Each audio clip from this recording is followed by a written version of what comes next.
का उद्देश्य ये होता है कि हमें ग्राम पंचायत में मान लीजिए कहीं पे ऐसी कोई बात आती है, हमें वहां खड़े होना है, उस परिवार के साथ में एक सहभागी के रूप में, उनके एक दोस्त के रूप में, उनके एक जिम्मेदार साथी के रूप में हमें खड़े होने के लिए प्रेरित करना है। शादी विवाह पड़ गई तो 15 दिन 20 दिन महीनों फिर उसी में हो गया, बच्चे की पढ़ाई डिस्टर्ब हो गई। हम आपकी सबकी जिम्मेदारी है कि हमें बच्चों की जो पढ़ाई का जो मुख्य बात होती है, उनको विद्यालय भेजना है, उनसे बात करना है, ये सब चीजें हमें करना है। एक दो बातें अभी निकल करके आ रही थी, बाल श्रम की। ऐसे कोई न कोई परिवार होते हैं, मैं अभी उसी बात पे जो बोल रहा था कि वो अपनी समस्याओं का समाधान सही तरीके से नहीं कर पाते हैं, तो उनको लगता है कि मेरा बेटा 12 साल 10 साल 12 साल का हो गया, इसको लगा दो, यही होता है। अगर हम उनको समझाएंगे कि आज के दिन में आपका 300 रुपए 400 रुपए की जो मजदूरी उनको मिल रही है, उससे कहीं ज्यादा महत्वपूर्ण है कि वो अपने स्कूल में जाएं, वहां वो कुछ दिन और पढ़ाई करें, 2 साल 4 साल और अगर पढ़ाई कर लेंगे तो कहीं ना कहीं वो लंबी छलांग लगाएंगे। कहने का मतलब ये है कि वो अपनी आर्थिक समस्या का और अच्छे से निदान कर पाएंगे। बस इतना ही बात करना है उनको। हम लोग जब बात करेंगे, इस तरह के जितने भी परिवार होंगे, मास्टर साहब उनका आप इसमें नाम नोट करिएगा जी। अभी आपको जानकारी होगा, जीरो पॉवर्टी सरकार की तरफ से एक योजना आई हुई है, आपको भी जानकारी में होगा। जीरो पॉवर्टी योजना का मतलब होता है कि ग्राम पंचायत के 25 ऐसे निर्धनतम परिवार जो सबसे आर्थिक स्थिति में जो सबसे नीचे हैं, उनको 25 लोगों को, जो भी योजनाएं सरकार की चल रही है, उत्तर प्रदेश सरकार की हर योजना से उनको जोड़ा जाना है।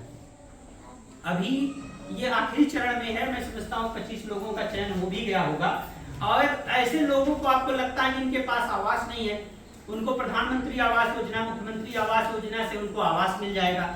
अगर वो पेंशन के लिए पात्र हैं तो उनको पेंशन के लिए जोड़ दिया जाएगा। उनको राशन कार्ड के लिए है तो उनको राशन कार्ड से जोड़ा जाएगा। उनको श्रम के लिए अगर वो कोई श्रम कर रहे हैं तो ई श्रम कार्ड बनता है, उनको श्रम कार्ड बनवा दिया जाएगा।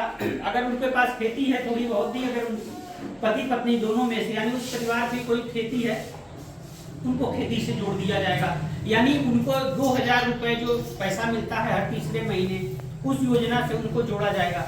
तो सरकार की तरफ से जितनी भी 14-15 विभाग की जो योजनाएं हैं, हर योजना से उनको जोड़ा जाएगा। आप उनको देखिएगा तो जो वो दिन भर का श्रम कर रहे हैं उससे कहीं ज्यादा हो गया।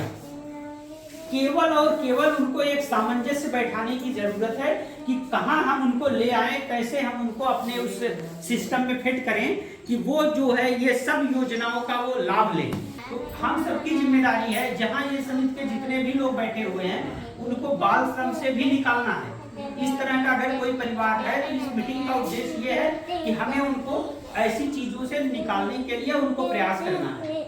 ऐसे लोगों का नाम नोट करना है, नाम नोट करके आप बताइए। ऐसे जो भी परिवार है, मैं अभी फिर कह रहा हूँ कि अगले महीने फिर जब बैठक होगी तो आप लोग ही जाइए, उनसे बात करिए और हम लोग उस पर चर्चा करें। क्योंकि ये मीटिंग का जो अभी सिस्टम है, बहुत लोगों को जानकारी नहीं होगा कि ये बाल कल्याण संरक्षण समिति होती क्या है। एक बार जाइए, उनसे बात करिए, उनको समझाने का प्रयास करिए, उनको किसी न किसी योजना से जोड़ने का प्रयास करिए कि उनकी इस तरह की समस्या का किस तरह से हमें निस्तारण कर सकते हैं, किस तरह से हम उनके इस बाल श्रम जैसे, जो कि हमें नहीं कहना चाहिए कि इस तरह की कुरीति कह लें, या एक इस तरह की जो प्रथा जिसमें वो इन्वॉल्व है, उससे निकालने के लिए हमें अपने स्तर से, ग्राम पंचायत के स्तर से कैसे निकालना है।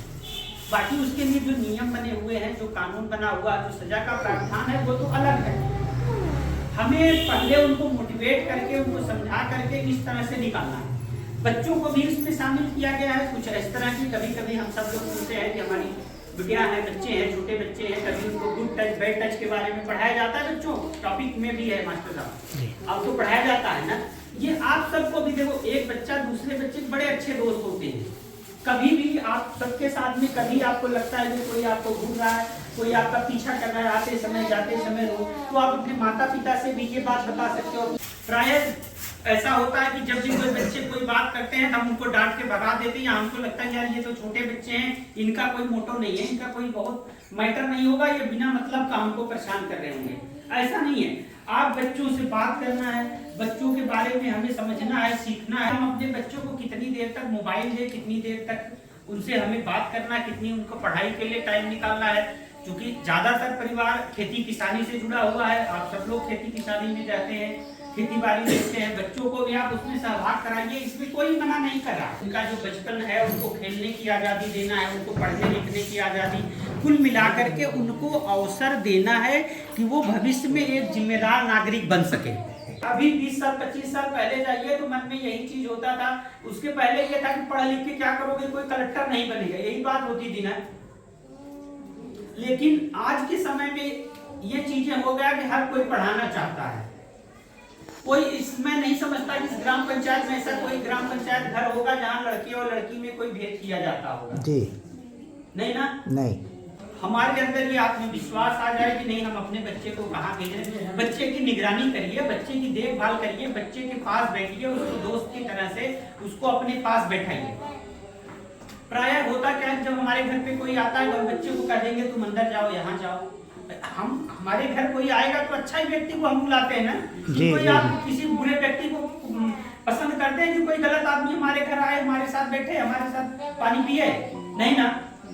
तो वहाँ बच्चों को बैठाइए, आप क्या सोच रखते हैं, आप समाज के बारे में क्या बात करते हैं, अन्य लोगों के बारे में क्या बात करते, वही तो बच्चे हमसे ही तो सीखेंगे। किससे सीखते हैं हमारे बच्चे?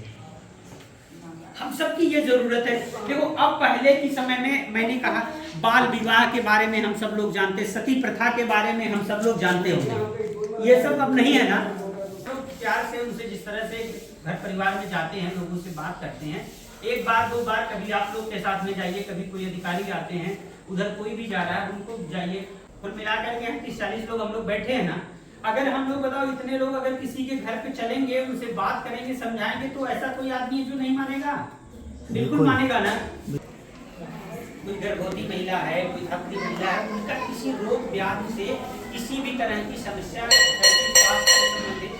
ऐसी कोई समस्या ना हो जिससे कि मृत्यु हो किसी की ग्राम पंचायत।